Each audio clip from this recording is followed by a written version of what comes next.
Assalamualaikum warahmatullahi wabarakatuh. Kami dari kumpulan 11 akan membentangkan tentang menyelesaikan masalah yang melibatkan sinus, kosinus dan tangen dalam bab nisbah dan graf fungsi trigonometri. Sekarang kita akan lihat contoh 7 dalam buku teks. Dalam rajah di sebelah, QRS ialah garis lurus. Diberi QS sama dengan 8 cm dan QR sama dengan RS. Hitung cos X dan tan Y. Maka pertama sekali kita perlu mengira panjang QR. Untuk mengira panjang QR, kita perlu bahagikan 8 cm dengan 2 kerana QR sama dengan RS. Dan kita akan dapat QR ialah 4 cm. Seterusnya kita akan mengira panjang PR. Dengan menggunakan teorem Pythagoras, kita akan dapat bahawa PR sama dengan punca kuasa 3 kuasa 2 iaitu QP tambah dengan 4 kuasa 2 iaitu QR. Dan kita akan dapat jawapannya ialah 5 cm. Seterusnya kita perlu lihat X ini berada di sukuan yang keberapa. X ini berada di sukuan yang keempat di mana bentuknya ialah begini. Untuk sukuan yang keempat, cos bernilai positif. Mencari cos X, kita perlu bahagikan sebelah dengan hipotenus. Sebelah dia ialah 3 cm dan hipotenusnya ialah 5 cm. Maka kita akan dapat cos X sama dengan positif 3/5. Seterusnya kita akan mencari tan Y. Pertama sekali kita perlu lihat Y ini berada di sukuan yang keberapa. Y berada di sukuan yang kedua di mana bentuknya di sini. Dan tan di sukuan yang kedua bernilai negatif. Untuk mencari tan, rumusnya ialah tentang bahagi dengan sebelah. Sebelah ialah panjang QR. Kita sudah tahu dari soalan A tadi, QR bernilai 4 cm. Maka tan Y ialah negatif 3/4. Seterusnya kita akan lihat contoh 8. Sekumpulan murid menghasilkan sebuah lengan robotik dengan panjang 15 cm seperti ditunjukkan dalam rajah di sebelah.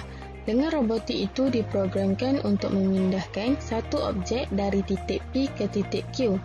Diberi bahawa cos theta sama dengan negatif 0.866 dan theta terletak di antara 0 darjah hingga 180 darjah. Hitung sudut theta dan jarak dalam cm di antara titik P dengan titik Q. Cos theta sama dengan negatif 0.866 menunjukkan bahawa ia berada dalam sukuan yang kedua kerana cos yang bertanda negatif berada dalam sukuan yang kedua. Sebelum mencari theta, kita perlu mencari sudut rujukan sepadan dahulu.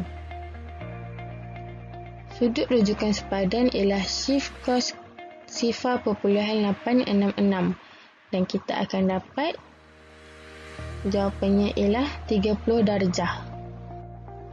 Nilai 30 darjah ialah yang berada di sebelah sini. Dan untuk mencari theta, kita tahu nilai sudut bagi garis lurus ialah 180 darjah. Maka untuk mencari theta, kita perlu tolakkan sahaja dan kita akan mendapat nilai theta ialah 150 darjah. Seterusnya kita perlu mencari jarak dalam cm di antara titik P dan titik Q. Untuk memudahkan pengiraan, kita boleh melukis segitiga seperti ini. Dalam soalan seperti ini, kita perlu ingat rumus penggunaan sin, cos dan tan dalam segitiga bersudut tegak. Pertama sekali, kita akan mencari panjang QR. Untuk mencari panjang QR, kita sudah tahu bahawa OP sama dengan OQ. Nilai panjangnya, maksudnya OQ juga ialah 15 cm dan sudut rujukan sepadan ialah 30 darjah. Maka kita boleh menggunakan rumus sin, iaitu tentang bahagi dengan hipotenus.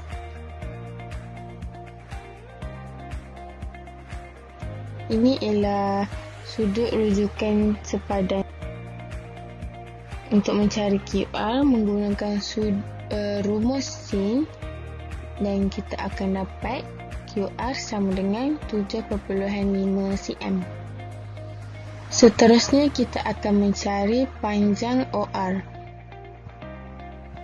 Untuk mencari OR, kita boleh menggunakan rumus cos, iaitu sebelah bahagi dengan hipotenus. Dan kita akan dapat OR panjangnya ialah 12.99 cm.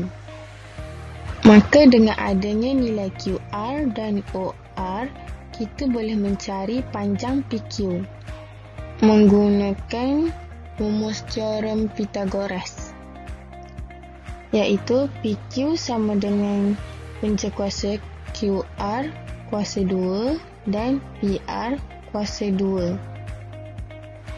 Dan kita akan dapat jawapannya PQ panjangnya ialah 28.98 cm.